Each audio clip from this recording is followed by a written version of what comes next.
कल की कथा हम सुन रहे थे। उस कथा में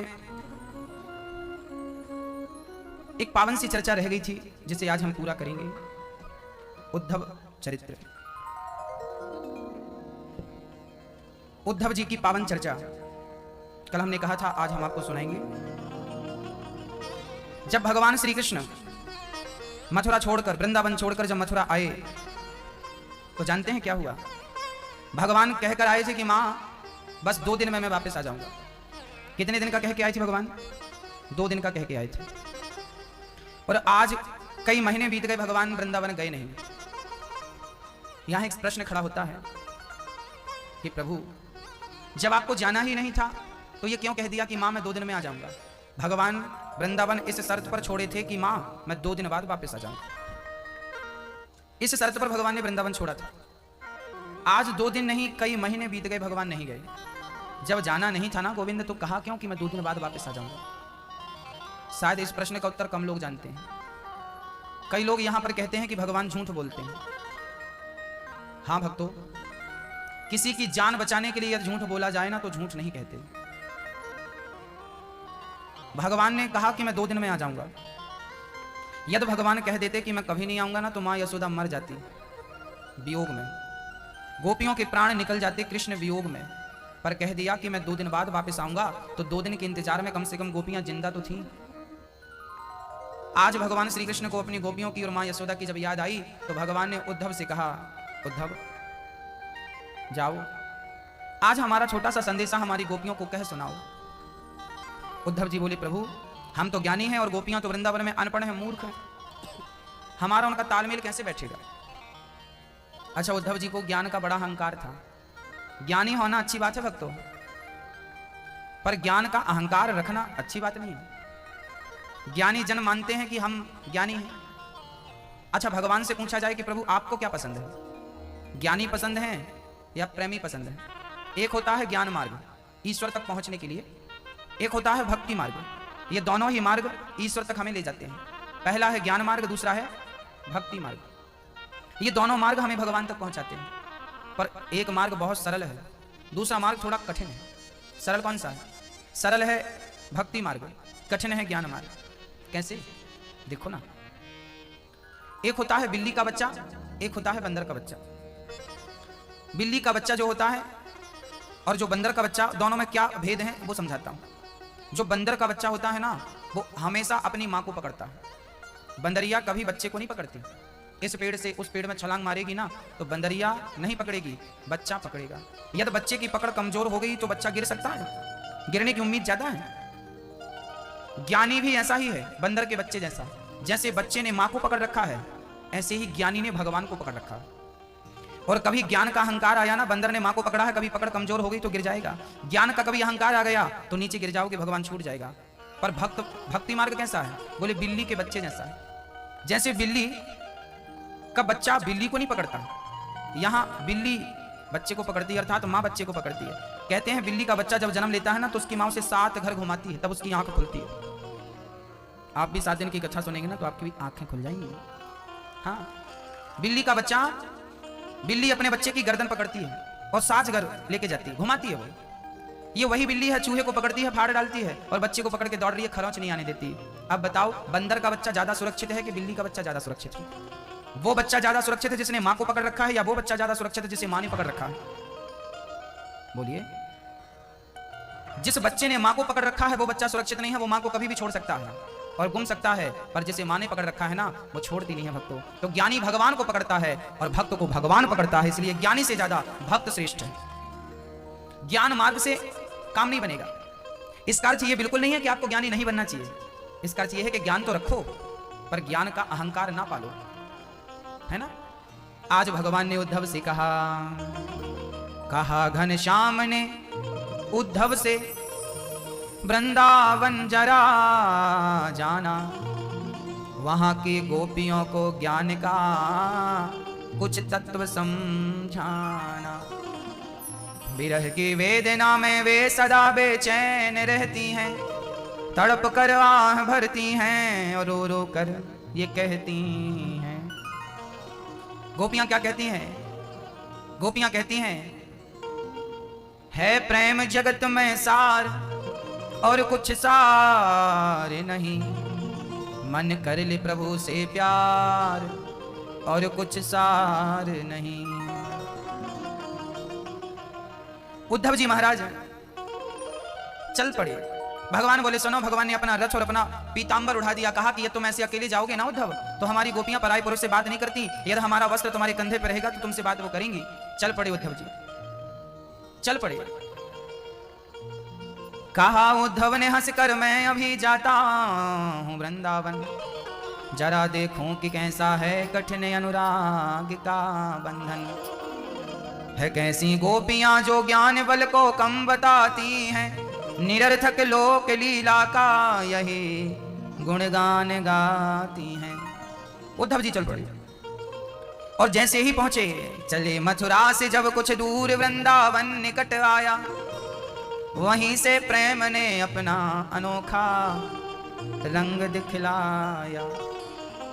जैसे ही उद्धव जी मां वृंदावन पहुंचे ना, तो क्या हुआ, उद्धव जी का दुपट्टा जो था ना कांटों में उलझ गया।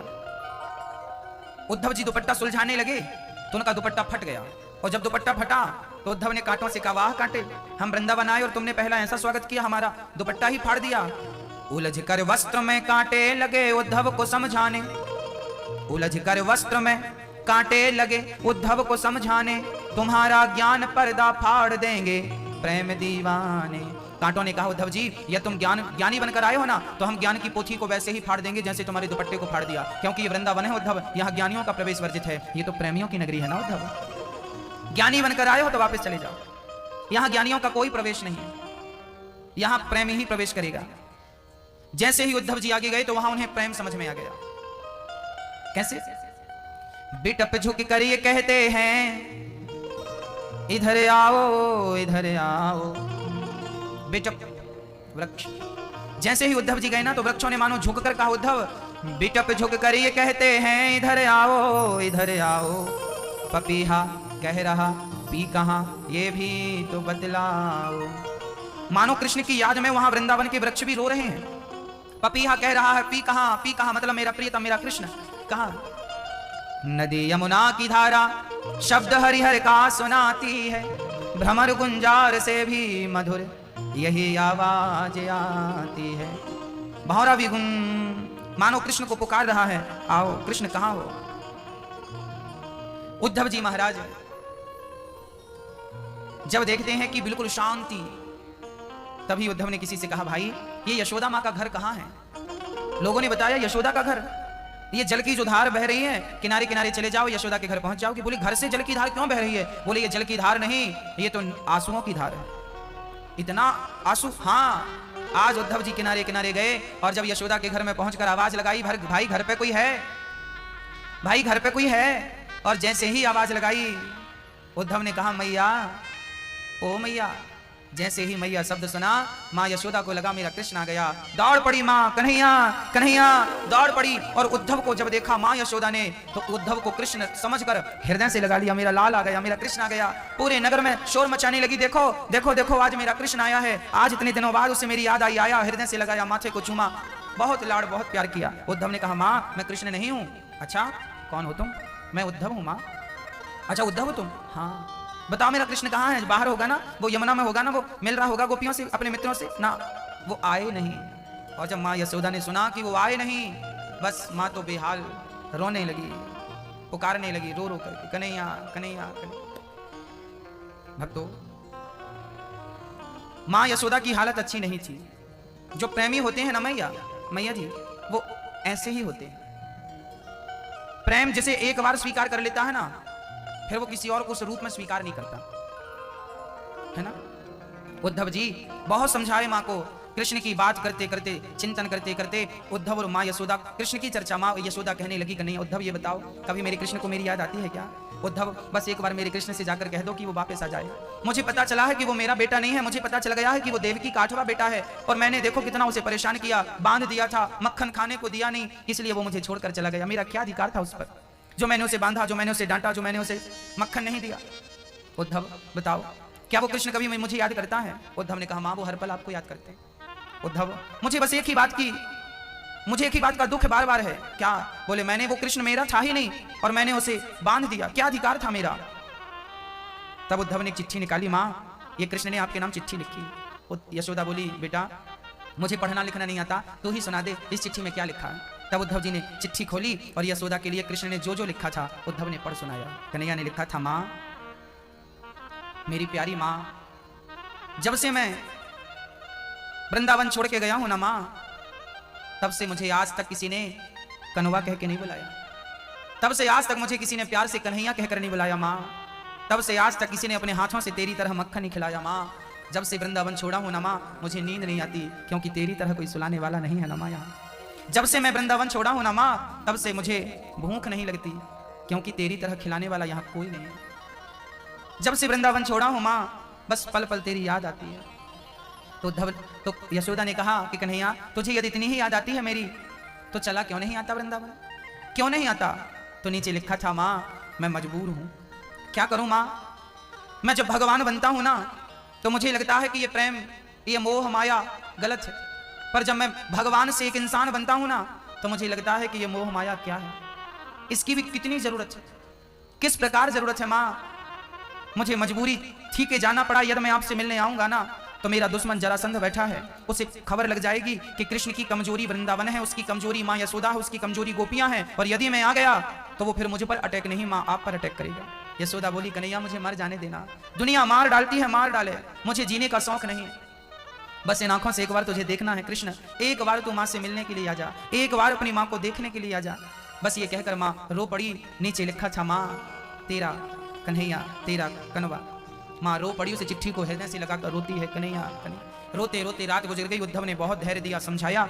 अब उद्धव जी माँ यशोदा का हाल तो देख चुके हैं कृष्ण के वियोग में। अब जैसे ही आगे बढ़े, चलो गोपियों की भी एक चिट्ठी है, उनको चिट्ठी दे दें। जैसे ही उद्धव जी आगे गए, तो जैसे ही आगे पहुंचे, वहां गोपियां बैठी थी।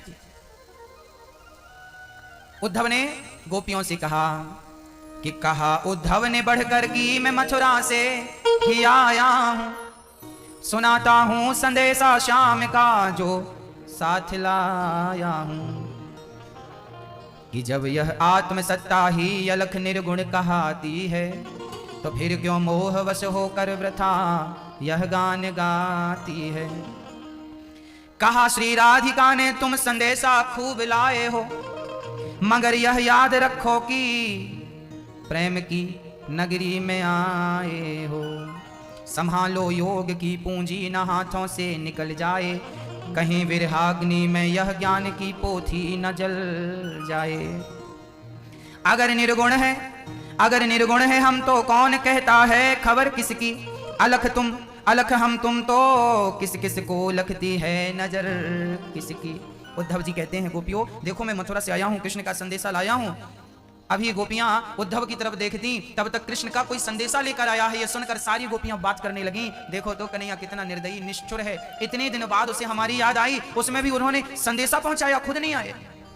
और जब संदेशा पहुंचाया है खुद नहीं आए, एक सखी रोने लगी, कन्हैया क्या बिगाड़ा था हमने तेरा, क्या बिगाड़ा था हमने तेरा, जो हमें छोड़कर चला गया, क्या बिगाड़ा था हमने। एक सखी रोने लगी तो दूसरी सखी समझाने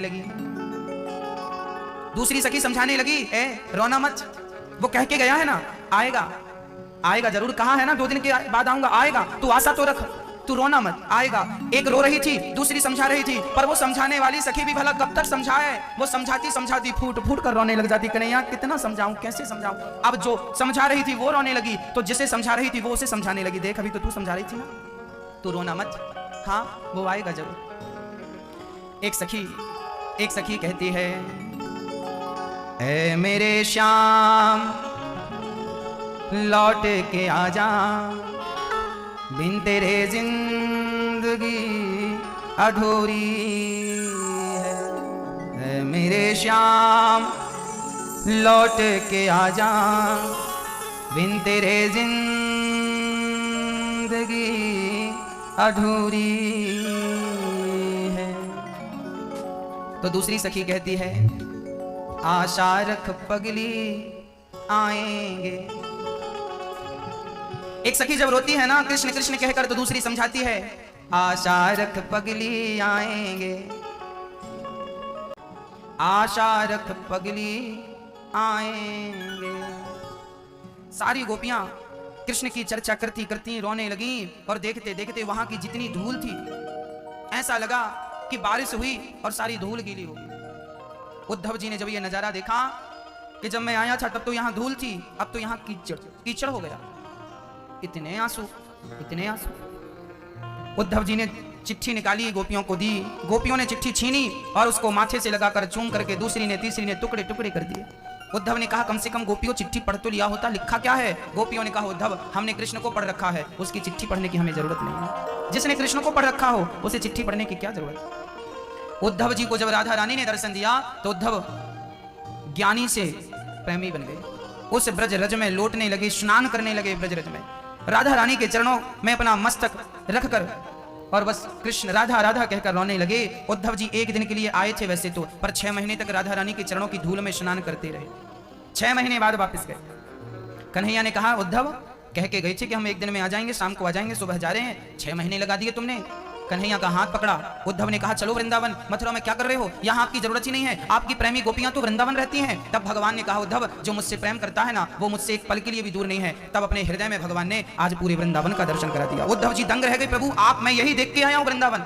भगवान बोले उद्धव आप अहंकारी हो गए थे तो अहंकार के भीतर प्रेम की धारा बहानी थी, इसलिए मैंने आपको भेज दिया। आज उद्धव के ज्ञान का पहाड़ा गोपियों के प्रेम की अग्नि में जल के खाक हो गया और उद्धव ज्ञानी से प्रेमी बन गए। और जब प्रेमी बने तो हृदय से लगा लिया उद्धव ने, उद्धव को कृष्ण ने। भक्तों गोपियां प्रेम की प्रतिमूर्ति है। अच्छा कोई आपसे कहे कि प्रेम की परिभाषा क्या है, प्रेम की परिभाषा दीजिए, क्या है प्रेम? तो हम क्या बोलेंगे? हम नाम लेंगे श्री राधा जी का। बोलो राधा, बोलो राधा। राधा क्या है? बोले राधा ही प्रेम की परिभाषा है। राधा क्या है? प्रेम की परिभाषा। राधा चलती फिरती प्रेम की प्रतिमूर्ति है। अब बताओ ये राधा ही है ना? प्रेम किसे कहते हैं? मैं 2 उदाहरण दे रहा हूं। एक तो दे दिया कि गोपियों ने प्रेम इतना किया कि उनकी आंखों के आंसू से आज भी वृंदावन का पानी खारा है, नदियां बह गई थी आंसुओं की। इतना प्रेम कौन करेगा भाई? और जो करे वो महान है। एक बार भगवान के माथे पे दर्द हुआ था। नारद जी ने कहा प्रभु आपका सबसे बड़ा भक्त कौन है? नारद जी को लगा मैं सबसे बड़ा होऊंगा, मेरा नाम सबसे आगे होगा। भगवान ने कहा नारद जी मेरे माथे पे बड़ा दर्द है। नारद जी बोले तो मैं वैद्य जी को बुला दूं। भगवान ने कहा कोई वैद्य ठीक नहीं कर सकता, आप एक काम करो, कोई भक्त अपने चरणों की धूल उठाए और मेरे मस्तक पे लगाए तो मैं ठीक हो जाऊंगा। नारद जी बोले तो मैं अभी लाता हूं। बड़े बड़े भक्तों से नारद जी ने पूछा भैया क्या अपनी धूल दोगे, भगवान के माथे पे दर्द है। सबने मना कर दिया, हमें नर्क जाना है क्या, हम क्यों दें, हम नर्क जाएंगे ऐसे में। सबने मना कर दिया। अरे नारद जी खुद बड़े भक्त थे, वो चाहते तो अपनी धूल उठा के दे देते पग धूल, पर नहीं दिया। क्यों? डर था ना कहीं नर्क ना चले जाए। वापस आए, कन्हैया आप धूल मिली ही नहीं, बड़े बड़े संतों से भक्तों से मांगा, कोई ने नहीं दिया। भगवान ने कहा नारद जी वृंदावन गए कि नहीं? नारद जी बोले वहां मूर्ख गोपियां रहती हैं, उनसे क्या मांगे। भगवान बोले जाओ एक बार उन मूर्खों से मांगो तो सही। और जब वृंदावन नारद जी गए, फर्स्ट बार था ये वृंदावन नारद जी का, इस प्रकार का दर्शन नारद जी को पहली बार हुआ। नारद जी जब वृंदावन गए तो वहां गोपियां कृष्ण की चर्चा कर करके रो रही थी उद्धव से। नारद जी ने गोपियों से कहा देखो, नारद जी को देखती गोपियां दौड़ पड़ी, नारद जी आए हैं, जरूर हमारे कृष्ण का कोई संदेश लाए होंगे, बताओ हमारे कृष्ण कैसे हैं। कोई भी मिलता गोपियों को वो कृष्ण की बात पहले करते, जिससे प्रेम होता है ना हम उसकी बात पहले करते हैं। नारद जी ने कहा वो तो सब ठीक है पर अभी कन्हैया को दर्द बहुत ज्यादा है, वो तड़प रहे हैं, रो रहे हैं। गोपियां बोले कैसे ठीक होगा? बोले कोई भक्त उनके धूल चरणों की दे दे तो मैं मस्तक पे लगाऊं, ठीक हो जाएगा। गोपियों ने अपना दुपट्टा बिछाया और ब्रज रज उठा उठा के भर भर की पोटरी बना के 50 पोटरियां पकड़ा दी। नारद जी को लो ले जाओ, जब मन पड़े तो लगा देना, दर्द नहीं होना चाहिए। नारद जी दंग रह गए। नारद जी ने कहा देवियों तुम्हें डर नहीं लगता? गोपियां बोली किस बात का? बोले तुम नर्क जाओगी, अपने पग धूल भगवान को मस्तक पे लगाओगी, नर्क जाना पड़ेगा। गोपियां हंसकर बोली नारद जी एक जन्म क्या 2 जन्म क्या, हजारों जन्म नर्क में गुजारने पड़े उसकी याद में तो गुजार लेंगे, पर एक पल के लिए भी कृष्ण को दुख और दर्द हो जाए ये बर्दाश्त नहीं होता। नारद जी उनका सारा दर्द हमें आ जाए तो हम सहन कर लें, हमें नर्क जाना पड़े उनके लिए हम चली जाएंगी, हंस के चली जाएंगी। अब नारद जी दंग रह गए। राम राम, जिन्हें हम मूर्ख पागल समझती थी वही भक्त हैं। पोटरी लेकर गए, नारद जी कन्हैया के मस्तक पे ब्रज रज लगाई। आज भी ब्रज रज में लोग स्नान करते हैं, क्यों? क्योंकि उस रज को मस्तक पे गोविंद ने भी धारण किया था। भक्तों ये भक्तों की रज है। आज भगवान के मस्तक पर वो चरण रज लगी तो भगवान का दर्द ठीक हो गया। भगवान ने कहा नारद जी आपके प्रश्न का उत्तर मिल गया ना, आपने पूछा था ना सबसे श्रेष्ठ भक्त कौन है? भगवान ने कहा नारद जी भक्त तो आप भी थे, पर आप ऐसे भक्त थे कि भगवान के लिए नर्क जाने से डरते थे, पर गोपियां ऐसी भक्त हैं कि भगवान के लिए अपने प्रियतम के लिए वो नर्क जाने को भी तैयार हैं। इसे कहते हैं समर्पण, इसे कहते हैं प्रेम। गोपियां राधा रानी प्रेम की परिभाषा है। प्रेम वहीं से शुरू होता, राधा से। एक बार कुरुक्षेत्र में जब भगवान 100 साल बाद गोपियों से मिले, अभी मैं आखिरी में सुनाऊंगा ये चर्चा। जब भगवान श्री कृष्ण गोपियों से 100 वर्षों के बाद मिले ना मेरी मां, तो क्या हुआ? भगवान की पत्नियों ने सुना, 16,108 पत्नियों ने, कि कोई राधा नाम की लड़की है जिससे कन्हैया बहुत प्रेम करते हैं और वो भी प्रेम करती है। रुक्मणी ने पहली बार देखा, और जब राधा रानी को रुक्मणी जी ने देखा ना, तो जितनी सुंदर रुक्मणी जी थी ना, उससे कहीं ज्यादा सुंदर राधा रानी की दासियां थी। रुक्मणी को तो लगा, जब राधा रानी की दासी को उन्होंने देखा तो उन्होंने सोचा कि यही राधा है। तब दासी ने कहा कि नहीं नहीं, राधा जी तो अंदर है। आगे जाकर देखी तो एक सुंदर सी दासी और थी, उसे देखकर रुक्मणी को लगा तो ये कंफर्म यही होगी राधा। देखा, बोले नहीं, ये दासी है। रुक्मणी जी को लग रहा था कि हम दुनिया की सबसे सुंदर स्त्री हैं, पर जब राधा की दासी को देखा ना, तो दासियों से अपने आप को मैच किया, तो राधा कैसी होंगी। जब जाकर देखा ना राधा रानी को, तो राधा को देखते ही रुक्मणी माँ की आंख बंद हो गई थी। नेत्र राधा रानी के तेज को, उनकी भक्ति को, उनके प्रेम का तेज इतना था कि जैसे सूर्य को देखते ही आंख बंद हो जाती है, राधा को देखते ही रुक्मणी माँ की आंख बंद हो गई थी। ऐसी राधा रानी। राधा रानी को रुक्मणी ने कहा कि कृष्ण ने तुम्हारे लिए दूध भेजा है, गर्म दूध, भाप से उंगली जल जाए इतना गर्म दूध था। रुक्मणी जी ने राधा को दिया कि बहुत प्रेम करती है, जरा देखूं तो, प्रेम परख के तो देखूं। राधा रानी को दूध दिया, राधा रानी वो गरम गरम उबलता दूध, भाप से उंगली जल जाए इतना गरम, पी लिया। रुक्मणी जी तुरंत वहां से भागी, राम राम पी गई। शाम को रुक्मणी अम्बा कृष्ण के चरण दबा रही थी, तो देखा कि कृष्ण के चरणों में फफोले पड़े थे, छाले पड़े थे। प्रभु आपके चरणों में छाले कहां से आ गए? कन्हैया ने कहा क्या बताऊं, आज राधा रानी के हृदय में कुछ गरम गरम पहुंचा, मेरे चरण वहीं थे। राधा को दर्द हो उसके पहले मेरे चरणों ने उस गर्मी को सोख लिया, मेरे चरणों ने धारण कर लिया। अब तो रुक्मणी जी चरणों में गिर पड़ी, राधा रानी के चरणों में गिर पड़ी, कन्हैया के चरणों में गिर पड़ी। प्रेम की प्रतिमूर्ति है भक्तों, इसलिए आज दुनिया में कहीं भी कृष्ण रुक्मणी के संग शायद कहीं खड़े हो, भगवान तो राधा के संग खड़े हैं। आज राधा कृष्ण का, हर मंदिर में राधा कृष्ण का दर्शन होता है, रुक्मणी कृष्ण का दर्शन दुर्लभ होता है, क्योंकि प्रेम की प्रतिमूर्ति है। राधा रानी भगवान की पत्नी भी है। कई लोगों को यह लगता है कि कृष्ण ने राधा से विवाह नहीं किया वालों भक्तों सुनो, राधा जी से कृष्ण ने विवाह किया है। भगवान श्री कृष्ण की सबसे पहली पत्नी राधा रानी ही है। यह विवाह भगवान का बहुत छोटे में हो गया था, जब भगवान वृंदावन में थे। किसने कराया था? ब्रह्मा जी ने कराया था। कहां कराया था? भांडी वन में कराया था। किसने लिखा है? गर्ग संहिता में यह बात लिखी गई है। और राधा और कृष्ण ये दोनों एक ही है ना मेरी माँ। और ये राधा रानी कौन है? बोले ये राधा ही पिछले जन्म में सीता थी, सीता ही इस जन्म में राधा बनी है। कहा जाता है कि जब राम ने सीता माँ को वनवास भेज दिया था ना, उस समय राम और सीता 11.5 महीने और संग रहते। यदि धोबी भाई ना बोलता ना, तो राम सीता के संग अभी कितने साल और रहते संग में? 11.5 वर्ष की लीला अभी बाकी थी 7 की, पर बीच में वियोग हो गया, सीता को जाना पड़ा। वो जो 11.5 वर्ष का वियोग हुआ था सीता का राम से, तो वही 11.5 वर्ष का संयोग हुआ है इस जन्म में। भगवान श्री कृष्ण वृंदावन में 11.5 वर्ष तक रहे हैं, क्योंकि सीता के साथ जो वियोग हो गया था उस टाइम पे, वही सीता इस जन्म में राधा बनी और 11.5 वर्ष की पूर्ति मिलन से हुई। भगवान कृष्ण राधा के संग मिले, भांडी वन में ब्रह्मा जी ने विवाह कराया और भगवान कृष्ण की पहली पत्नी राधा रानी बनी। 16,108 अलग हैं, राधा रानी अलग। हाँ भक्तों, प्रेम की प्रतिमूर्ति श्री राधा रानी है। ईश्वर राधा और कृष्ण कैसे हैं? जैसे मिश्री और मिठास एक ही है, ऐसे राधा और कृष्ण एक ही है। ये दोनों एक ही है, इसलिए इनके विवाह की बहुत ज्यादा चर्चाएं कही और पढ़ी नहीं जाती, नहीं मिलती पढ़ने को, ना सुनने को मिलती। ये एक ही माने जाते हैं। ये लीला करने के लिए 2 बने थे, एक ही 2 बन गए, कृष्ण ही राधा बन गए एक, क्योंकि प्रेम दिखाना था ना आपको। प्रेम कैसा होता है हमें पता कैसे चलता? बोले राधा रानी ने प्रेम करके दिखाया, बड़े बुजुर्ग करके दिखाते हैं तो उसी मार्ग पर बच्चे चलते हैं। कृष्ण राधा की लीला उन्होंने करके दिखाई, अब हमें भी उसी मार्ग में चल के उन्हें पाना है। वो लीला करने के लिए, हमें पाठ पढ़ाने के लिए, खुद उदाहरण बनने के लिए उन्होंने ये लीला रची। एक ही 2 बन गए और लीला कर ली। हाँ भक्तों, पावन चर्चा है। भगवान श्री कृष्ण रुक्मणी, अब उद्धव जी को लेकर भगवान श्री कृष्ण द्वारिका जाते हैं, जहां रुक्मणी के संग भगवान का प्रथम विवाह संपन्न होता है। भगवान श्री कृष्ण का दूसरा विवाह संपन्न हुआ है जाम्बवंत की बिटिया जाम्बवती से। भगवान के पहले पुत्र का नाम हुआ है प्रद्युम्न। प्रद्युम्न का विवाह रति से हुआ, सम्रासुर को मार के अब वापस आए हैं। भगवान का दूसरा विवाह संपन्न हुआ है जाम्बवंत की बेटी जाम्बवती से। जाम्बवंत जी राम काल में बोले थे कि प्रभु आप मेरी बेटी से विवाह कर लो। राम बोले इस जन्म में नहीं, अगले जन्म में। भगवान बोले ठीक है। आज क्या हुआ था कि द्वारिका में एक सूर्य भगवान के भक्त रहा करते थे, नाम था सत्राजित। आसित सत्राजितः सूर्यो भक्तस्य परमः सखा प्रीतस्तस्मै मणिं प्रादात् सूर्यस्तुष्ट्यः स्यमन्तिकम्। एक सूर्य भगवान के भक्त रहा करते थे। उन्होंने भगवान की इतनी भक्ति कर ली, इतनी भक्ति कर ली, इतनी भक्ति कर ली कि एक दिन सूर्य भगवान प्रकट हो गए। बेटा क्या चाहिए? सत्राजित बोले थोड़ा खर्चा पानी नहीं चल रहा, मंदी चल रही, कुछ पैसे का बंदोबस्त कर दीजिए। सूर्य भगवान ने अपनी मणि उतारी और दे दी, लो ये मणि धारण करो। 100 किलो सोना रोज सत्राजित को वो मणि प्रदान करती हूँ। अब जिसे इतना धन मिल जाए, सोचिए उसकी चांदी चांदी हो जाए। और इनका तो सोने सोना हो गया, सोना देती थी। एक दिन क्या हुआ, मणि पहन के सत्राजित जी गए। स्वधर्मा नाम की सभा में कृष्ण बैठे थे।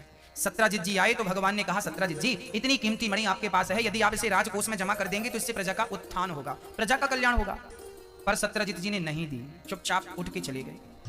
भक्तों, हमारे जीवन में ये घटनाएं रोजमर्रा की हैं, रोज घटती हैं। हम लोग भी ऐसे ही हैं, हमें भगवान देता है ना, हम रख लेते हैं, और जब भगवान वापस मांगता, चल भाई वापस कर, रोते नहीं, हम नहीं देंगे, नहीं रोते हम, नहीं नहीं मत लो। क्यों रो रहे हो? आपको बेटी किसने दी? भगवान ने। बेटा किसने दिया? भगवान ने। पत्नी किसने दी? भगवान ने। पति किसने दिया? सब कुछ ईश्वर ने दिया। और भगवान जब अपनी चीज मांगते हैं ना, वापस चलो भाई बेटा वापस करो, नहीं नहीं रोते, भगवान ने हमसे बेटा छीन लिया। छीन क्या लिया? उनका था ले लिया वापस। भगवान ने हमसे ये छीन लिया, छीन नहीं लिया, अरे उनका था ले लिया ना। आप रोया ना करिए, ये सब कुछ जो मिला है ना हम सबको, सब ईश्वर की देन है। वो जब चाहे वापस ले सकता है, उसकी संपत्ति है। ले ले, दे दे तो भी खुश, ले ले तो भी खुश। हाँ, खुश रहना चाहिए। भगवान श्री कृष्ण मांगते हैं, सत्राजित बिल्कुल नहीं देता। एक दिन सत्राजित का भाई प्रसेन भाई साहब मणि पहन के चले गए। एक बब्बर शेर ने उन्हें मार डाला, शेर को जामवंती जी ने मार डाला, जामवंती जी ने मणि बिटिया को दे दी, अपनी पुत्री को। अब भगवान को कलंक लगा। सत्राजित ने कहा, कृष्ण ने मणि मांगी थी, हमने नहीं दी, लगता हमारे भाई को मारकर मणि चुरा ली। भगवान को झूठा कलंक सत्राजित ने लगा दिया।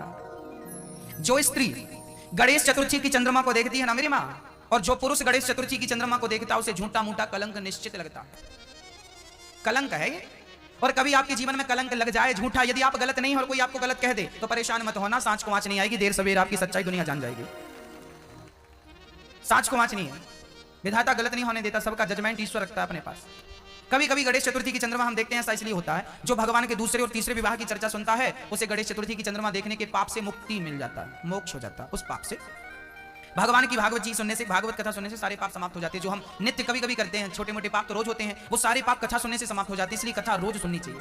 हाँ मेरी माँ, आज गणेश चतुर्थी की चंद्रमा को देखने से मना किस किसने किया है? रामचरितमानस में लिखा है कि जो आपन चाहे कल्याणा, सुजसु सुमति शुभ गति सुख नाना, सो पर नारी लीलार गोसाई, तजऊ चौथ की चंद्र किनाई।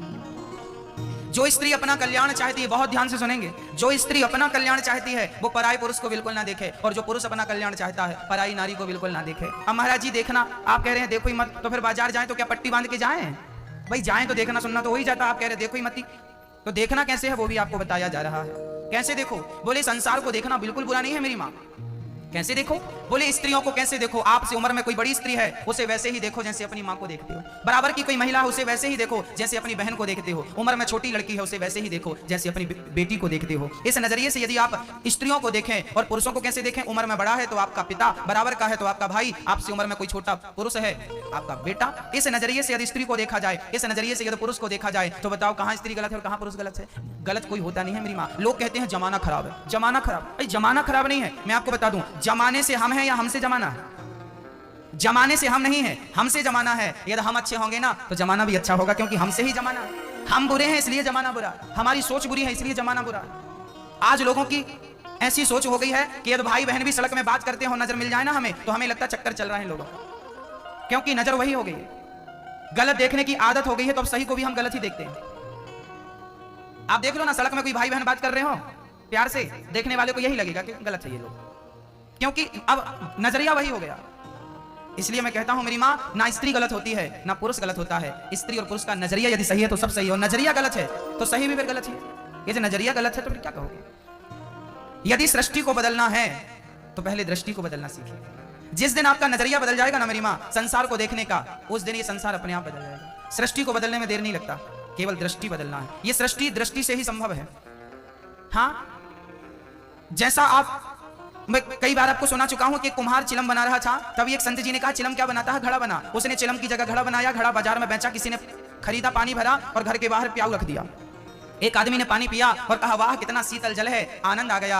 जब आनंद आ गया, बात किसी आदमी ने कही तो उस मिट्टी के घड़े से, उस मिट्टी से आवाज आ गई, रे कुम्हार तेरे विचार बदले मेरी जिंदगी बदल गई। तूने मुझे चिलम बना दिया होता तो मैं भी जलती, जो हमें पीता वो भी जलता। तूने हमें घड़ा बना दिया, हम भी ठंडे हैं, और जो हमें पीता है इस जल को वो भी शीतलता को प्राप्त होता है। कुम्हार तेरी दृष्टि बदली, हमारी सृष्टि बदल गई। दृष्टि बदली तो सृष्टि बदली ना। सृष्टि तब बदली जब दृष्टि बदली। आप अपना नजरिया बदलेंगे तो संसार बदलेगा, अपना नजरिया नहीं बदलेंगे नहीं बदलेगा। इंदौर वालों ने अपना नजरिया बदला, कि भाई हमें इंदौर को स्वच्छ रखना है, इसलिए आज चौथी बार पूरे भारत में सबसे स्वच्छ शहर इंदौर बन पाया। यहाँ के लोगों ने अपना नजरिया बदला, अपनी सोच बदली, इसलिए इंदौर स्वच्छ हो पाया। सोच ना बदलते, नजरिया ना बदलते तो क्या होता। बस मेरी माँ, जैसे इंदौर शहर को स्वच्छ रख लिया आपने, अब अपना नजरिया बदल के अपने मन मस्तिष्क को भी स्वच्छ बनाइएगा, अपने दिल और दिमाग को भी स्वच्छ बनाइएगा। यहाँ भी कचरा मत रहने दीजिएगा, काम का, क्रोध का, लोभ का, मोह का, अहंकार का, ये जो कचरा है ना मेरी माँ, ये बहुत गंदा है। ये कचरा मत रहने दीजिएगा।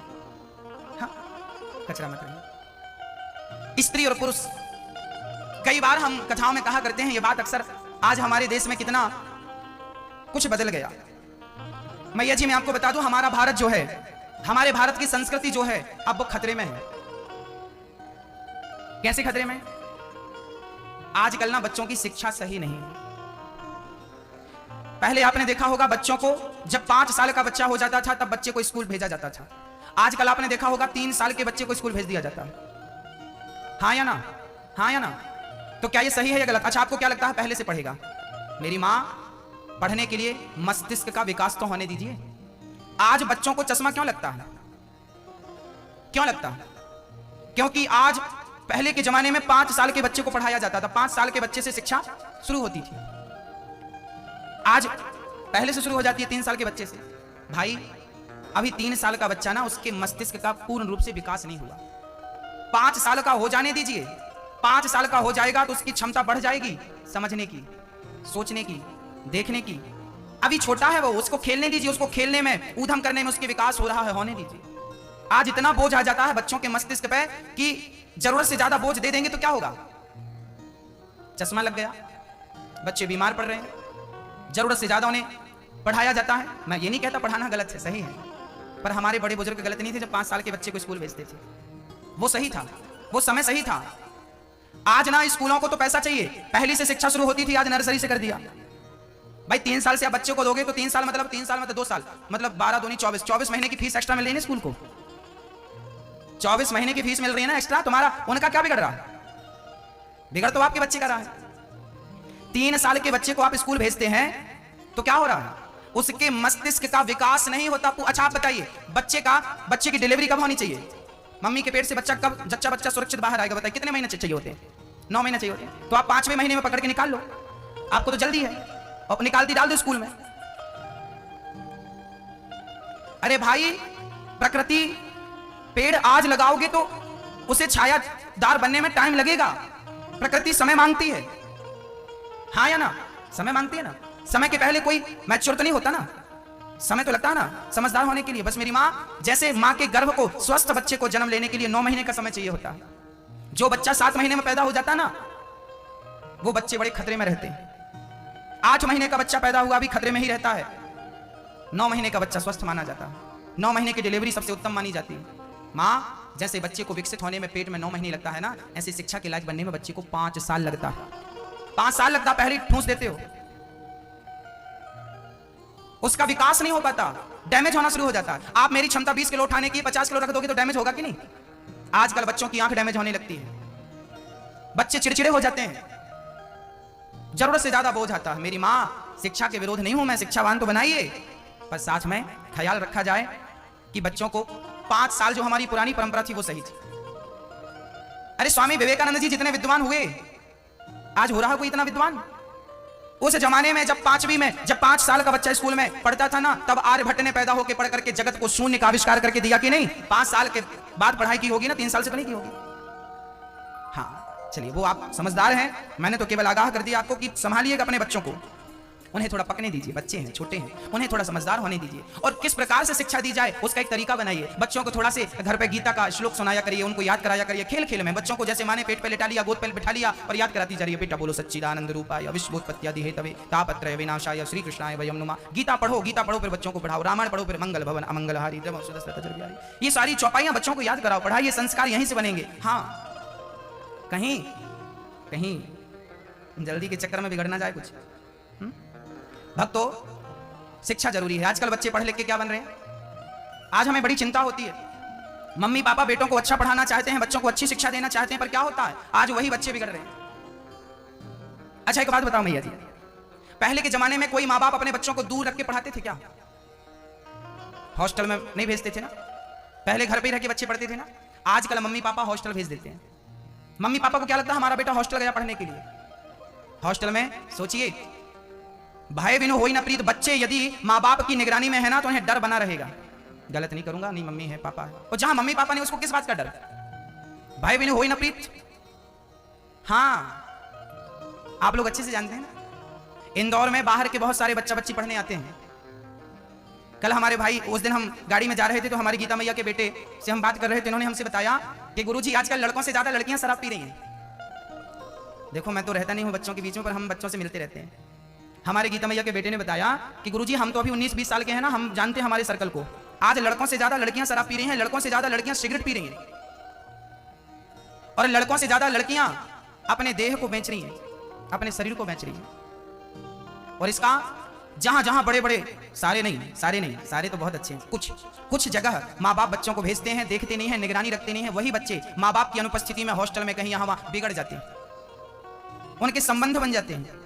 क्या होता है बाद में, मम्मी को बाद में पता चला मम्मी हमने शादी कर ली, फोटो देखो, लो शादी कर ली, इसके बाद मम्मी को फोटो दिखाया, लो ये पढ़ लिया, ये आपके हॉस्टल का चमत्कार था, ये आपकी शिक्षा थी। माँ आपका जो ज्यादा पढ़ाना था ना, आप आजकल की जो शिक्षा है ना वो भारत को इस दिशा में ले जा रही है, आजकल की पढ़ाई बच्चों को इस दिशा में ले जा रही है। अब विचार करिए, मैं कथा में ये बात अक्सर कहता हूं कि बताइए कि वो, अच्छा आप बताइए, आपका दोस्त आपकी फ्रेंड अपनी शादी में आपको इनवाइट ना करे, ना बुलाए तो आपको बुरा लगता है कि नहीं? आपका दोस्त आपका फ्रेंड आपको शादी में ना बुलाए ना, आपको बुरा लगता है? उस माँ बाप को कितना बुरा लगता होगा जब बच्चे अपनी खुद शादी कर लेते हैं और अपने ही माँ बाप को इनवाइट नहीं करते अपनी शादी में। ऐसा होता है या नहीं? हाँ कि ना? आजकल बच्चे अपनी शादी कर लेते हैं, love marriage court marriage, mummy पाप को नहीं बुलाते। हाँ या ना? सही बोल रहा हूं? सही बोल रहा मैया जी, ये पढ़ा है आपके बच्चों ने, बड़े बड़े कॉलेज में बड़ी बड़ी डिग्रियां इस प्रकार मिलती हैं, ऐसी थोड़ी मिल जाती हैं। हाँ, गीता ना पढ़ाने का परिणाम है ये, रामायण ना पढ़ाने का परिणाम है ये, संस्कार ना देने का परिणाम है ये। और ना दो, बाद में रोना बैठ के। संस्कारवान इस प्रकार की हरकत नहीं करेगा मेरी मां। संस्कार की बेड़ियां कुछ होती हैं। हाँ, बहुत जीवन में संस्कार बहुत काम आता है, इसका सबूत मैं स्वयं हूं, ये दास खुद है। मैं एक छोटी सी घटना में अपने जीवन में घटी आपको बता दूं। बहुत छोटे में ना मैं घर से एक बार चला गया था रूठ के, तब मैं एक ट्रक में चला गया था, कंडक्टरी करता था, ट्रक को पहुंचता था, स्टेपनी चेंज करता था, बदलता था। संयोग देखना, मैं संस्कार की बात कर रहा हूं, संयोग देखना कि मेरा जो उस्ताद था ना, ड्राइवर था ना, वो अंडा खाता था। अब सोचिए उस समय मेरी उम्र रही होगी ज्यादा से ज्यादा 10 साल, 11 साल, 12 साल। उस टाइम पे मेरा ड्राइवर अंडा खाता था, मैं 24 घंटे ट्रक में ही रहता था, अंडा खाता था। वो मुझे कहता था कि तुम भी खाओ। उस समय मैं 10 साल का था और मेरा साथी अंडा खाता था, पर मैंने कहा कि नहीं नहीं, हमारे घर में पूजा होती है, हमारे पिताजी मंदिर में पूजा करते हैं और हम भी पूजा करते थे, हम अंडा नहीं खाएंगे। वो अंडा खाता था, हम सिंपल दाल रोटी खाते थे। उस टाइम की बात है।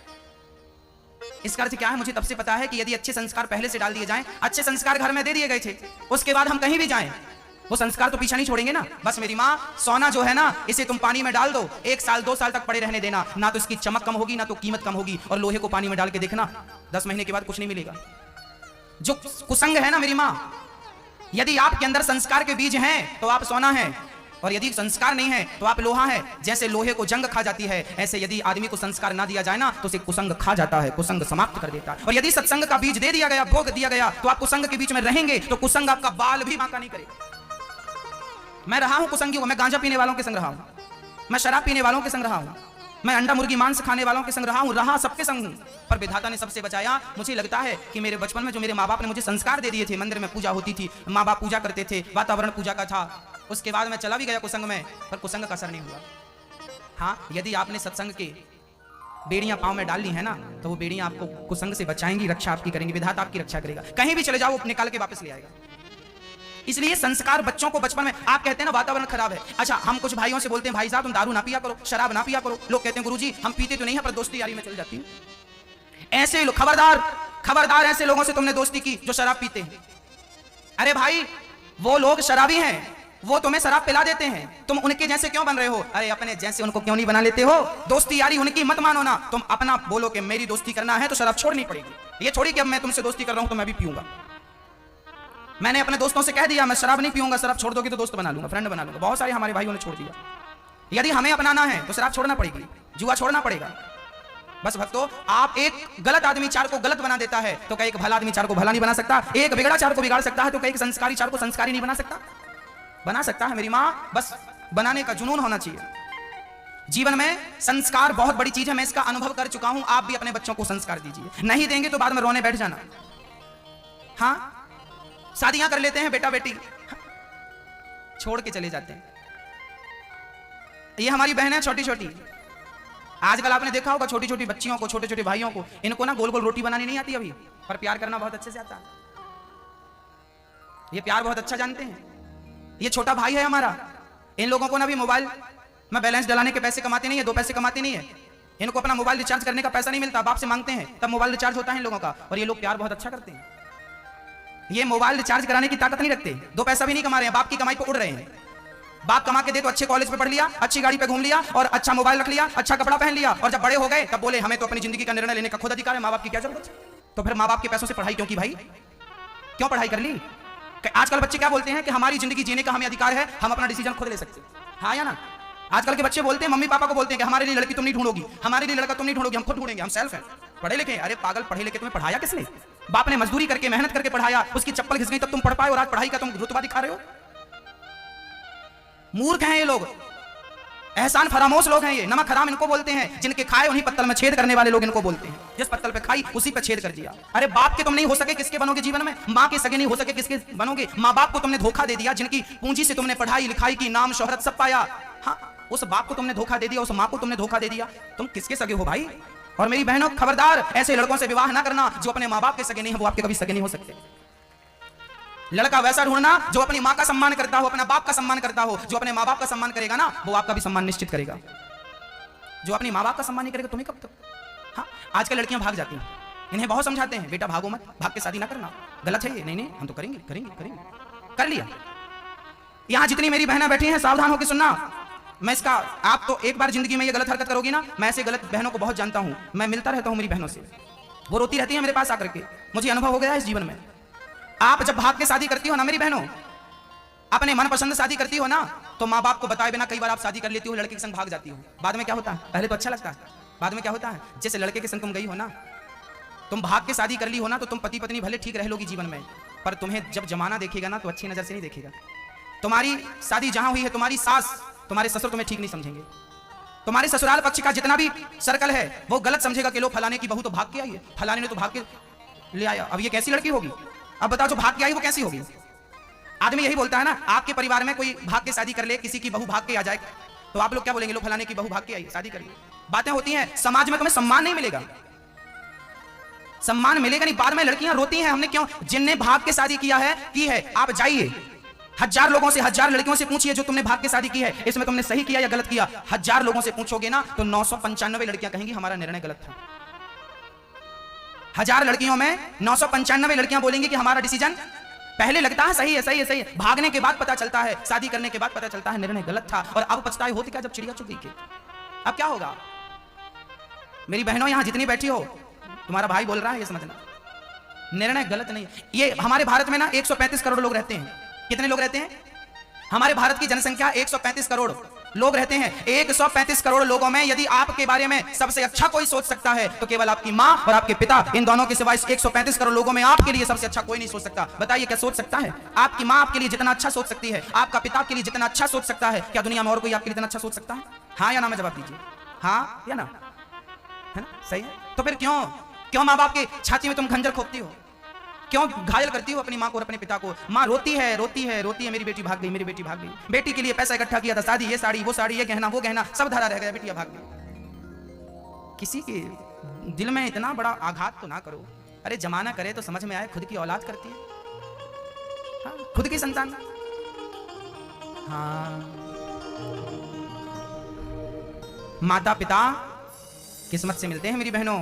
शादी करनी अच्छी बात है, करो, पर माँ बाप का बसा बसाया घर, उनके सपनों में कम से कम पानी तो ना डालो, उन्हें साकार होने दो। कोई पसंद है लड़का, माँ बाप से कहो ना, वो कराएंगे ना शादी आपकी, राजी मर्जी से कराएंगे ना, भागने की क्या जरूरत है। 20 साल की लड़की मैच्योर नहीं होती है, 20 साल की लड़की को पता नहीं होता कि ये सही निर्णय है या गलत है, वो भाग जाती है। जब 24 साल की होती है तब वो थोड़ा पकती है, तब समझ में आता गलत था। हाँ, एक दिन रोवोगे चीख पुकार के। हाँ मेरी माँ, इसलिए मैं जितनी यहाँ बहनें बैठी हैं आपसे हाथ जोड़ता हूँ, कम से कम माँ बाप पे तो दया करना मेरे भाई बहन। माँ बाप का दिल तो ना तोड़ना। हाँ, माँ बाप पर थोड़ी सी दया करो, कृपा करो। पाल पोस के बड़ा किया है, चप्पल घिस गई माँ बाप की तुम्हारे लिए। दिन भर कमाते हैं, दिन भर मेहनत करते हैं केवल इसलिए कि मेरे बच्चे अच्छे पढ़ लिख जाएं, अच्छा नाम कमा लें, पर वही बच्चे जब दिल तोड़ते हैं तो क्या गुजरती होगी राम जाने। हाँ भक्तों, भगवान श्री कृष्ण ने कलंक सहा और आज भगवान गए हैं जाम्बवती से भगवान ने दूसरा विवाह संपन्न किया। जाम्बवंत की बेटी जाम्बवती। आज जब माँ बाप को बच्चे छोड़ देते हैं ना, हाँ, पहली बात तो दिल तोड़ देते हैं, दूसरी बात छोड़ देते हैं। मतलब माँ बाप की आजकल कोई वैल्यू ही नहीं, कोई वैल्यू नहीं रहेगी। आजकल एक हम लोग सुनते हैं हम दो हमारे दो, हम दो और हम दो हमारे दो में माँ बाप नहीं आते। हम दो मतलब हम हमारी पत्नी, हमारे दो मतलब हमारे बच्चे, इसमें माँ बाप का कोई रोल नहीं है। आजकल माँ बाप को तो कहा ही जाता है कि हम दो हमारे दो, से माँ बाप नहीं आते। आज एक बार हम चले गए, एक घर पे हम गए तो वहां पर फोटो खिंचाने लगे। एक लड़का आया, गुरुजी हमारी फैमिली के साथ फोटो खिंचाइए, हमारी फैमिली के साथ। तो उसके घर में सब थे, भाई था, भाभी थी, पिता थे, माँ थी, पर वो ना बोला हमारी फैमिली के साथ फोटो खिंचाओ। तो उसकी फैमिली में कौन, पति पत्नी और दो बच्चे आ गए, ये हमारी, माँ बाप खड़े। हमने उससे तुरंत कहा क्यों, ये तुम्हारी फैमिली है तो ये माँ बाप कौन है, ये तुम्हारी फैमिली नहीं है। आज सिस्टम ही बन गया हम दो हमारे दो, कैसे माँ बाप का कोई काम नहीं है। बेटों के लिए मर रही हो, मर रही हो, मर रही हो, जिस दिन लुगाई मिल जाएगी छोड़ के चला जाएगा, रोती रह जाना। हाँ, पलट के देखेगा नहीं मेरी माँ खा रही है कि भूखी है कि जिंदा है कि मर गई। हाँ, आजकल पता नहीं कौन सा गुरु मंत्र देती हैं बहुएं अपने पति को, सुनो जी ये गुरु मंत्र उनको ही पता, हमें भी ये पता नहीं कौन सा गुरु मंत्र है। वो ऐसा गुरु मंत्र देती हैं कि सुनो हम आए हैं अपने माँ बाप छोड़ के, तुम भी छोड़ो। और शादी के बाद लड़के छोड़ देते हैं अपने, शादी के बाद सबसे पहले बच्चे आजकल अपने माँ बाप को ही छोड़ते हैं। माँ बाप पसंद नहीं है, मतलब ज्यादा लोग नहीं चाहिए, कम लोग चाहिए। हाँ, और माताएं रोती रहती हैं बेटा बेटा बेटा बेटा, और बेटा देखता नहीं है। भगवान श्री कृष्ण ने रुक्मणी के बाद जाम्बवंत जी की बेटी जाम्बवती से विवाह कराया किया। तीसरा विवाह भगवान का संपन्न हुआ है यमुना से, चौथा विवाह कालिंदी से, पांचवा उज्जैन में मित्रविंदा से, छठवां भगवान का संपन्न हुआ है विवाह नागनजिति से, सातवां विवाह भगवान का भद्रा से, आठवां लक्ष्मणा से। भौमासुर नाम का एक दैत्य था, उसने 16,100 कन्याओं को बंदी बना के रखा था। भगवान ने भौमासुर को युद्ध में पराजित किया, कन्याओं को मुक्त किया। देवी किराया खर्चा हमसे लो, अपने अपने घर को जाओ।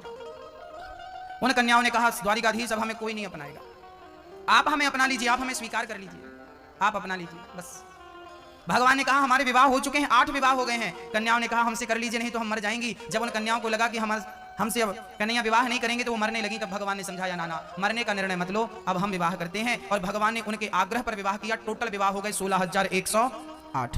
भगवान ने कोई जानबूझकर विवाह नहीं किया। आप लोगों को लगता होगा भगवान ने इतने विवाह किया, अच्छा कई आदमी यही बोलते हैं भगवान ने इतने किए तो हम भी कर रहे हैं। तो भगवान ने तो गोवर्धन भी उठाया था, तुम उठाओ उंगली से। भगवान ने तो कालिया नाग के ऊपर नाच भी किया था, तुम नाचो। विवाह बस करोगे तुम, बाकी कुछ नहीं करोगे। भगवान भगवान है, हम जीवात्मा है, वो परमात्मा है। उन्हें जैसे केवल वही है, उन्हें जैसे हम नहीं बन सकते। हाँ मेरी माँ, भगवान ने पौंड्रक नाम के एक राजा का उद्धार किया। ये पौंड्रक कौन था? पौंड्रक नाम का एक राजा था मैया, वो भगवान को, कृष्ण को नकली बोलता था और उसने नकली हाथ लगवा रखे थे 2 और, तो अपने आप को वासुदेव कहता था। भगवान श्री कृष्ण के जमाने में भी नकली भगवान थे, तो आप लोगों के जमाने में है कि नहीं नकली भगवान? आज भी नकली भगवान होते हैं कि नहीं? हाँ या ना? हाँ, आज भी बहुत सारे नकली भगवान हैं। अच्छा मैया जी, आप ना किसी को भी भगवान मान लेती हो। अच्छा मैया, मैं आपसे छोटी सी बात कहूं, क्या आप किसी को भी अपना पति मान लोगी? कोई भी पुरुष मिले मेरा पति है, कोई पुरुष मिले मेरा पति है, ऐसा होता है क्या? नहीं ना। पति एक ही होता है कि 10 होते हैं? बोलो और जोर से। जैसे नारी 1000 पुरुष को देखती है, पर अपना पति होता है, वो अपने पति की जगह किसी को नहीं देती। बस मेरी माँ, जैसे नारी अपने पति का स्थान किसी को नहीं दे सकती, ऐसे भगवान भगवान है, उनका स्थान कोई दूसरा कैसे ले सकता है? आप किसी को भी भगवान क्यों बोल लेती हो? किसी को भी भगवान, जो मिला वो भगवान भगवान। अरे तुम्हारी हालत वैसी है, जो मिला वही पति पति पति। इनका कोई दीन धर्म नहीं है। एक जीवन में एक ही होता पति, पति की जगह कोई नहीं ले सकता, माँ की जगह कोई नहीं ले सकता, ऐसे भगवान की जगह कोई नहीं ले सकता। बताइए भगवान किसे कहते हैं? नाम बताओ, भगवान किसे कहते हैं? भगवान किसे आप भगवान मानते हैं? नाम बताइए। मैं आप बताइए भगवान किसे कहते हैं? बोलो आपकी नजर में भगवान कौन है? नाम बताओ। हाँ बोलो जोर से। हाँ आप बताओ भगवान कौन है? नाम बताओ भगवान का। बोलो भगवान कौन है? किसे कहते हैं भगवान? नाम बताओ, भगवान का नाम बताओ। हाँ आप बताइए, जोर से बोलो, जोर से बताओ, भगवान का नाम बताओ। भगवान हंस रहे होंगे, सुन रहे होंगे तो कि लो इन्हें भागवत पूरी सुन ली, अभी इनको ये नहीं पता भगवान कौन है। बताओ भगवान किसे बोलते हैं? नारायण। बोलो बोलो नारायण, बोलो नारायण। नारायण ही भगवान है, वही नारायण कृष्ण है, वही नारायण राम है, वही नारायण जगन्नाथ जी में जगन्नाथ भगवान के रूप में बैठे हैं, वही नारायण तिरुपति बालाजी में तिरुपति के रूप में बैठे हैं, वही नारायण बद्रीनाथ में बद्रीनाथ भगवान के रूप में बैठे हैं, वही भगवान द्वारिका में द्वारिकाधीश के रूप में बैठे हैं, वही भगवान दक्षिण में रामेश्वरम के रूप में बैठे हैं, वही भगवान महाराष्ट्र में विट्ठल के नाम से जाने जाते हैं, वही भगवान राजस्थान में सांवरिया सेठ के नाम से जाने जाते हैं, वही भगवान उत्तर प्रदेश में बांके बिहारी के नाम से जाने जाते हैं। वही भगवान है, इन्हीं को भगवान कहा जाता है, यही भगवान है। इनके सिवा जो भी मार्केट में भगवान बना घूम रहा वो फ्रॉड है। क्या है वो? फ्रॉड है वो, एक नंबर का। आजकल कई बाबा भगवान बने घूम रहे हैं, ये बाबा भगवान वो बाबा। काहे के भगवान भाई? भगवान तो ये है।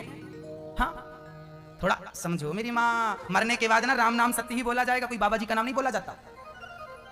तो ये राम वही नाम है ना जो शमशान, जो मंदिर से शुरू होता है और शमशान तक साथ निभाता है, ये वही राम है। इस राम नाम को ना छोड़ देना मेरी माँ, इस कृष्ण नाम को ना छोड़ देना। यही भगवान है, यही हमारे भगवान है, यही है। मीराबाई ने कहा था मेरे तो गिरधर गोपाल दूसरों ना। मेरी माँ मीराबाई ने कहा था दूसरों ना कोई, वो दूसरी की तरफ देखती नहीं थी और आप दूसरों की तरफ देखती हो। ये भी भगवान, इसके मंदिर में भी चलेगा, उसके मंदिर में भी चलेगा। शंकर जी कौन है? शंकर जी 12 ज्योतिर्लिंगों का दर्शन करके हम अपने जीवन को धन्य मानते हैं। शंकर जी भगवान है ना, पर शंकर जी को कहा जाता है कि शंकर जी भगवान राम के परम भक्त हैं। शंकर जी कौन है? शंकर जी अपने भगवान, शंकर जी राम को क्या मानते हैं? राम को भगवान मानते हैं। कर्पूर गौरम करुणावतारम संसार सारम भुजगेंद्रहारम सदा वसंतम, सदा वसंतम हृदयारविंद, जिनके हृदय में सदा राम और सीता बसते हो, ऐसे भगवान शंकर को हम प्रणाम करते हैं। शंकर जी देवाधिदेव, उन्हें महादेव कहा गया है। शंकर जी को क्या कहा गया है? देवाधिदेव महादेव। वो देवों के भी देव महादेव हैं, उन्हें आप पूजते हैं तो अच्छी बात है। शंकर जी के मंदिर जाइए, पर शंकर जी से यही कहिए आप यदि शंकर जी की पूजा करते हैं तो सही है, नारायण की पूजा करते हैं सही है, गणेश जी की पूजा करते हैं सही है, माता रानी की पूजा करते हैं सही है, हनुमान जी की पूजा करते हैं सही है, ये सब सही है। सूर्य भगवान की उपासना करते हैं सही है। इनके सिवा आप जिनका भी नाम जपते हैं वो एक नंबर के फ्रॉड है, उन्हें फ्रॉड कहते हैं। इनके सिवा आपको, इनके सिवा किसी का मंदिर दिखा तो वो फ्रॉड का मंदिर है, इन्हीं फ्रॉड भगवान बोलते हैं। कलयुग में बने भगवान घूमने, पौंड्रक भी बना भगवान घूमता था, और आप लोग तो किसी को भी भगवान हुआ हुआ भगवान भगवान, किसी को भी भगवान बना देते हैं आप, किसी को भी पति बना लो। मीराबाई ने कहा था मेरे तो गिरधर गोपाल, वो गिरधर गोपाल की सिवा दूसरी की तरफ देखती नहीं थी, और आप भगवान को देखते नहीं, यहां वहां ज्यादा देखते। एक बाबा जी आए कुछ दिन पहले मार्केट में, बोले हमारी फोटो रखो, हमारी पूजा करो। भगवान की फोटो पूजा फेंकवा दी। कई बाबा मार्केट में ऐसे हैं जो आपके भगवान को, आपके राम को, आपके कृष्ण को, आपको लड्डू गोपाल जी को फेंकवा देते हैं नदियों में, और आप उन गुरु घंटाल को भगवान मानते हो। गुरु जी उनकी फोटो घर पे है और भगवान की फोटो फेंकवा दी। आप बताइए ये गुरु और चेला दोनों मूर्ख है कि नहीं? ये दोनों नरक जाएंगे कि नहीं? ऐसे लोगों से सावधान जो भगवान का विरोध करते हैं, भगवान का विरोध करते हैं, ऐसे लोग बहुत मिल जाएंगे आपको बाजार में, और अपने आप को ही सिद्ध करते हैं हम ही भगवान हैं। इनसे बच के रहना, ये सत्यानाश करने वाले लोग हैं।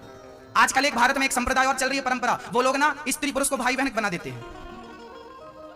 स्त्री और पुरुष को पति पत्नी जाए ना उनके पास, वो कहते तुम पति पत्नी भाई बहन बनो। क्यों भाई? हमारा भाई ऑलरेडी है, हमारी बहन ऑलरेडी है। भाई बहन ही यदि बनना था तो भगवान ने विवाह की परंपरा क्यों की? राम पति पत्नी थे कि भाई बहन? पागल मूर्ख बना रहे दुनिया को ये। राम सीता कौन थे? पति पत्नी थे कि भाई बहन थे? जोर से बोलो, सबको सुनाई पड़े। राम सीता पति पत्नी थे कि भाई बहन थे? अरे भाई भाई बहन का रिश्ता होता है, वो अलग है, पति पत्नी का रिश्ता अलग होता है। तुम भाई बहन क्यों बना रहे हो? क्यों भाई बहन नहीं है हमारे? क्या हमारे ऑलरेडी भाई बहन है? हम उनके संग भाई बहन रहेंगे ना, पत्नी के संग थोड़ी भाई बहन रहेंगे। और आप बन रहे हैं, मतलब मूर्खता की सारी पराकाष्ठा पार कर ली। राम सीता भाई बहन थे या पति पत्नी? मुझे ये बता दो। तो फिर तुम क्यों बन रहे हो भाई बहन? तुम्हारा भाई नहीं है क्या? तुम्हारी बहन नहीं है क्या? हमको बना लो अपना भाई। बहुत सारी लड़कियां मिल जाएंगी, उनको बना लो अपनी बहन, कि पत्नी को ही बहन बनाओगे। हद होती है मूर्खता को। लोग, वो लोग मूर्ख नहीं है जो बना रहे हैं, वो लोग ज्यादा मूर्ख है जो बन रहे हैं। अरे राम का नाम तुम्हें घर में जपना है। पति पत्नी ना होते ना तो राम सीता, राम भी पति पत्नी के संबंध से पैदा हुए ना। दशरथ और कौशल्या पति पत्नी ना होते तो उनके घर के भगवान का जन्म होता? तो पति पत्नी की जरूरत ना, पति पत्नी ना होते तो सृष्टि कैसे होती भाई? तुम कैसे पैदा हो जाते? तो जो रिश्ता है, भगवान ने सारे रिश्ते बनाए हैं और सबकी अपनी अपनी मर्यादाएं हैं। भाई बहन की अपनी मर्यादाएं हैं, है ना भाई बहन? हमारी भी बहन है, हमारा भी भाई है, हम भाई बहन है ना, हम पति पत्नी भी है ना। पति पत्नी अलग है, भाई बहन अलग है, सबके अलग अलग। हाँ, तुअर की दाल अलग होती है, फलानी दाल अलग होती है, गोभी की सब्जी अलग होती है, पत्ते गोभी, सबका अपना अपना स्वाद है। सबको एक जैसा बना दो भाई, कैसे चलेगा काम?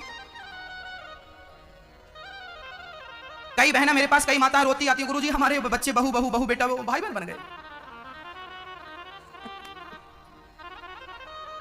हद होती है। कॉमन सेंस नाम की कोई चीज डाली, भूल गई भगवान को डालना। राम राम जपो। शबरी क्या जपती थी? हनुमान जी क्या जपते थे? प्रहलाद क्या जपते थे? ध्रुव जी क्या जपते थे? महात्मा गांधी मरते समय क्या जपते थे? तो तुम काहे जप रहे? उल्टा सीधा। तुम भी सीधा सीधा राम नाम जपो ना। ये वही नाम है जिसके बल पर पत्थर पानी में तैर गए, और किसी के नाम पे पत्थर तैरे हो तो बता दो। तुम्हारे मम्मी पापा भी भाई बहन बन गए होते तो तुम कहां से पैदा होते?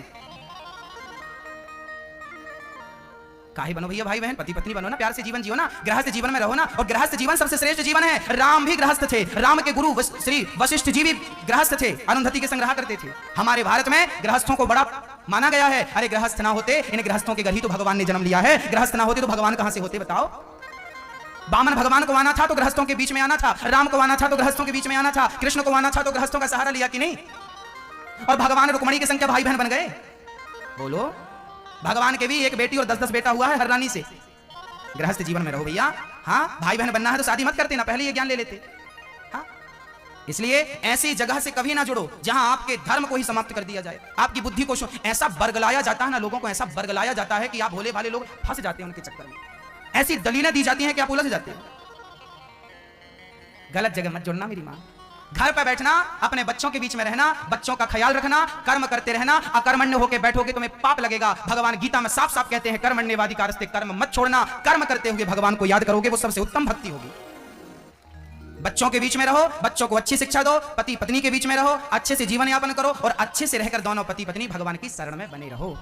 काम करते समय स्मरण करते रहो। मैंने स्मरण का एक विधान बताया था कि जैसे कि लड़की ससुराल जाती है, पर ससुराल से जब वापस आती है तो वो काम धाम करती है और अपने पति का चिंतन करती है।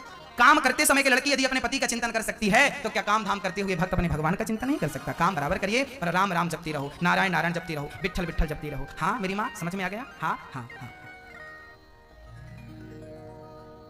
भगवान ने पौंड्रक को मारा, काशीराज का उद्धार किया, द्विविद का उद्धार किया, जरासंध का भगवान ने उद्धार किया। भगवान एक दिन भगवान, अच्छा भगवान की 2 प्रकार की पूजा होती है मैया। आज मैं आपको नाम जप की विधि बता दूं मैया। मैया जी, ओ मेरी माँ सुन लो, आज मैं आपको नाम जप की महिमा बता रहा हूं, कैसे नाम जपना चाहिए। बोलो, कलयुग केवल नाम आधारा। कलयुग में केवल नाम है। क्या है? नाम। अपने घर का वातावरण अच्छा बनाओ। आप कहती हो ना हमारे बच्चे बिगड़ रहे हैं हमारे, देखो इसका कारण केवल इतना है मेरी माँ, यदि मैं नाले के पास बैठूंगा तो क्या आएगी? दुर्गंध। और यदि मैं गुलाब के बगीचे में बैठूंगा तो सुगंध। मुझे सुगंध पाने के लिए कुछ करना तो नहीं पड़ा, केवल गुलाब के बगीचे में बैठ गया। दुर्गंध पाने के लिए करना कुछ नहीं पड़ा, नाली के बीच में बैठ गए, नाले के पास। जैसे दुर्गंध के बीच में बैठोगे तो दुर्गंध ही आएगी, सुगंध के बीच में बैठोगे तो सुगंध ही आएगी। आपके घर का वातावरण भक्तिमय होगा तो उसका पूरा प्रभाव बच्चों पर पड़ेगा। यदि आपके घर का वातावरण शुद्ध नहीं है, यदि आपका वातावरण शुद्ध है तो बच्चों पर अच्छा प्रभाव पड़ेगा। नाली के पास बैठे हो तो ना चाहोगे तो भी दुर्गंध आएगी कि नहीं? ऐसे ही घर का वातावरण बिगड़ा है, कलह है, झगड़ा है, एक चिड़चिड़ापन है, ये बच्चों पर बहुत बड़ा प्रभाव डालता है मेरी माँ। इसलिए घर का वातावरण पॉजिटिव बनाइए, सकारात्मक बनाइए। क्या करिए मेरी माँ? घर पर कीर्तन करिए। क्या करिए? घर पर कीर्तन करिए। 4 युग होते हैं। अभी कौन सा युग चल रहा है? ये कौन सा युग चल रहा है? जोर से बोलो। ये कलयुग नहीं है, 4 युग, सतयुग, त्रेता, द्वापर, कलयुग, सतयुग, ये 4 युग होते हैं। सुबह 3 बजे से, प्रातः काल भोर के 3 बजे से सुबह के 10 बजे तक सतयुग चलता है, क्योंकि उस टाइम सबकी बुद्धि निर्मल होती है। वो कौन सा युग चलता है? सवेरे सवेरे ना शराबी आदमी भी अच्छी बातें करता है, क्योंकि वो युग का प्रभाव, सवेरे सतयुग चलता है, सब लोग पूजा पाठ करते हैं, अच्छा भाव रखते हैं। 10 बजे से लेकर शाम को 4 बजे तक त्रेता युग चलता है, क्योंकि राम त्रेता में 14 साल के लिए वनवास चले गए थे। हाँ जी, आप लोग भी 10 बजे निकल जाते हो काम धाम के लिए, आपका भी रोज वनवास हो जाता है, ये त्रेता युग चल रहा है। शाम को 5 बजे से लेकर रात्रि के 8 बजे तक द्वापर युग चलता है। द्वापर में भगवान गोपियों के घर मटकी तोड़ना और ग्वाल वालों के संग खेलना, कबड्डी खेलना। ऐसे आप लोग भी ना शाम के टाइम पे ना अपने बच्चों के संग कभी क्रिकेट खेलते हैं, तो कभी हाथी घोड़ा पालकी खेलते हैं। खेलते कि नहीं? शाम को जब पिता आता है ना तो पिता की पीठ में बेटा बैठ जाता है कि नहीं, हमें चलो घुमाओ, तो बाप घोड़ा बन जाता है और दादा को और बाप को घोड़ा बना के बेटा चलता कि नहीं, और माँ बाप करते हैं उसकी खुशी के लिए। बस मेरी माँ, ये कौन सी लीला चल रही है? ये कृष्ण लीला चल रही है, ये द्वापर युग चल रहा है। और रात्रि के 9 बजे से लेकर पूरी रात जब आदमी काम वासना में डूब जाता है और केवल भोग भोगना चाहता है, अब कलयुग स्टार्ट हुआ, अब कलयुग चल रहा है। हृदय में जब धर्म जागता है तो सतयुग स्टार्ट हो जाता है। हृदय में जब कर्म की भावना जागती है तो त्रेता युग चालू हो जाता है। हृदय में जब प्रेम जागता है तो द्वापर युग स्टार्ट हो जाता है। और हृदय में जब काम वासना जागती है तो कलयुग स्टार्ट हो जाता है। दिन के 12 बजे तुम्हारे भीतर काम वासना जाग जाए तो समझ लेना कलयुग स्टार्ट हो गया, और रात के 2 बजे धर्म जाग जाए तो समझ लेना सतयुग स्टार्ट हो गया आपके हृदय में। ये 24 घंटे में 4 युग चलते हैं, अपने अपने समय पे चलते हैं। आपकी मानसिकता पर निर्भर करता है कि आप किस युग में रहना चाहते हैं। यदि आपके विचार, आपका भाव सच्चा और अच्छा है तो आप सतयुग में 24 घंटे रहो ना, क्या प्रॉब्लम है? आप अपने घर का वातावरण बनाइए ना। अरे भाई, जब धूप बहुत होती है, गर्मी बहुत होती है, तो हम लोग गर्मियों में क्या देखते हैं कि आपकी गाड़ी पंचर हो जाए यदि धूप में और पास में पीपल की छांव हो तो आप धूप में ही खड़े रहेंगे कि पीपल की छांव में जाने का मन करेगा? गर्मी सब जगह होती है पर पीपल की छांव में ना गर्मी का प्रभाव जरा कम होता है। ऐसे ही कलयुग सब तरफ है पर जहां कथा कीर्तन सत्संग भजन ज्यादा होता है ना वहां कलयुग का प्रभाव कम होता है। जहां कथा कीर्तन सत्संग भजन है वहां कलयुग का प्रभाव जीरो हो जाता है, कम कोई प्रभाव नहीं पड़ता। कलयुग उन्हें ज्यादा परेशान करता है जो कथा कीर्तन भागवत से नहीं जुड़े। जो कथा भागवत के प्रेमी आप लोग हैं, आपको कलयुग क्या बिगाड़ेगा आपका? आप तो कथा से जुड़े हुए लोग हैं। इसलिए रोज कीर्तन करना अपने घर पे। कीर्तन कहते हैं कि 8 महीने तक मुंह से कीर्तन होना चाहिए। कहां से? मुंह से कीर्तन होना चाहिए। कैसे? श्रीमन नारायण नारायण नारायण। ये रोज कीर्तन घर पे करना। बैठ जाना, बच्चों को बिठा लेना और ठाकुर जी की सेवा के बस श्रीमन नारायण नारायण, आंख बंद कर लेना, बस भूल जाना सब। 5-10 मिनट के लिए भूल जाना, उसका प्रभाव देखना 15 दिन में दिख जाएगा। श्रीमन नारायण नारायण, ये कीर्तन है। ये क्या है मेरी माँ? ये कीर्तन ये कहां से हो रहा है? ये मुंह से हो रहा है। कहां से करना? 8 महीने आपको कीर्तन मुंह से करना है। श्रीमन नारायण नारायण नारायण नाम जब कहां से करना? मुंह से। उसके बाद 8 महीने के बाद जब आप रेगुलर नारायण नारायण का जाप कर लोगी ना तो अपने आप फिर आपका मुंह नहीं बोलेगा, फिर आपके कंठ से आवाज निकलेगी। फिर आप साइलेंट चुप रहो, अब बोलो नारायण। मुंह नहीं खोलना, हॉट नहीं हिलनी चाहिए आपकी, बोलो नारायण, कंठ से यहां से बोलना। बोल रहे हो कि नहीं? बोल रहे हैं ना? निकल रही है ना आवाज? परंतु ये थोड़ा कठिन है। ये सरल था नारायण नारायण नारायण नारायण, पर यहां से बोलना जरा कठिन नारायण चल रहा। कहते हैं 8 महीने तक मुंह से जपो भगवान का नाम, उसके बाद 8 महीने के बाद 16 महीने तक कंठ से जपना। कहां से जपना? कंठ से। उसके बाद 16 महीने के बाद फिर कंठ से नहीं, फिर अपने मन को अपने हृदय में केंद्रित करना। फिर हृदय से जप होना चाहिए। अब कंठ से नहीं, अब कहां से जप रहे हैं हम? नारायण। कहां से? हृदय से जप चल रहा।